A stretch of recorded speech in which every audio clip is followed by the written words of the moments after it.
Friday the 18th, I think if I'm right on the numbers, around 1 o'clock in the afternoon all day. It was super windy.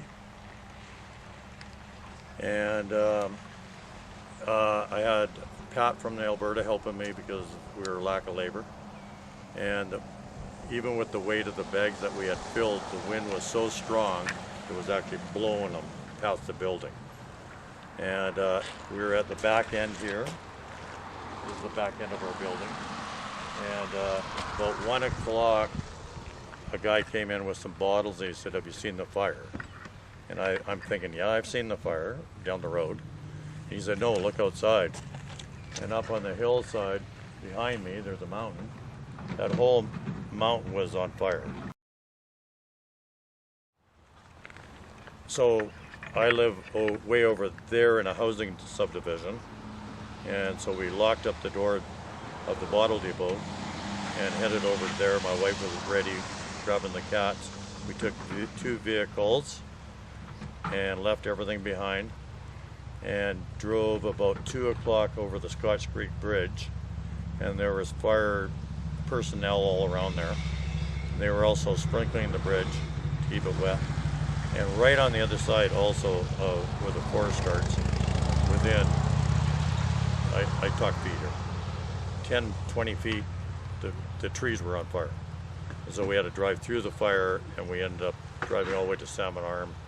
Couldn't get a room, ended up in Lumbee that night for a hotel room, and we took it from there. Then we ended up going to emergency services too, and they helped us out quite a bit.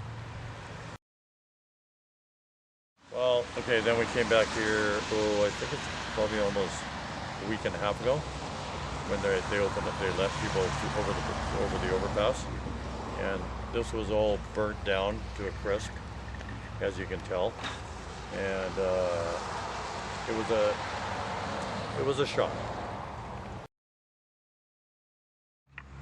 We had to get a hold of our insurance company for the property here. They acted on pretty quick. They sent people out to investigate it for, I guess, the price of the insurance and everything. And they're going to clean this up apparently within a couple of weeks. This lot here was empty, and I know the owners, and we started up a little makeshift bottle depot.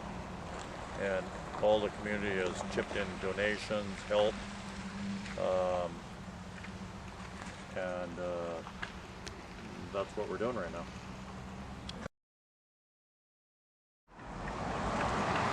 Some good stuff that has happened is we had no forklift that got burnt down, and the community, such as Kimco was involved, towing company, Jack Lewis and his son were involved trying to put a forklift together for us with Dave Hughes and his family, my automotive mechanic. And I guess the forklift they couldn't get up and running. So Levitt's Machinery, somehow they got a hold of them. Levitt's Machinery donated that forklift to us to use for 3 weeks. And apparently in 3 weeks' time, there's going to be a used forklift coming, and they're going to give it to us, which is super nice of them. 60% of this, what you see in the background, is donated bottles from the public to help me and my staff and everything.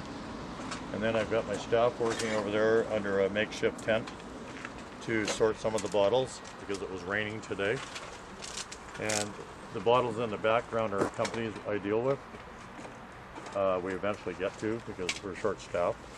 And what else can I tell you? We're just trying to clean things up. Trying to play catch-up. Yeah. Thank you. Thanks a lot. Lots of people coming in. Oh yeah, yep. Lots of people coming in. Big hugs, kisses, handshaking. Just what I'll call it moral support. And they want to see it. They think I'm I guess, what's the word? Aspiration or whatever the word is for the local society. You're rebuilding. Some people were shocked that we even started up. You know, a month and 5 weeks after the fire. But that's the way I am. So. It's the way to rebuild. Can't wait. Yep, yep.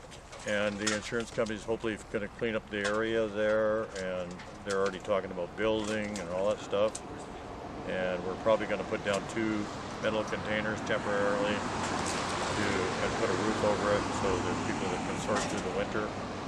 And I should tell you, Spooner Electric, I'm starting to mumble now. No. Spooner Electric came in right away and put a power pole in for us. Within 2 days they had it in and already hooked up the power for us to have power here and stuff like that.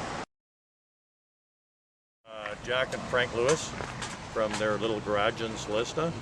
We're trying to put a forklift together. Big thanks to them.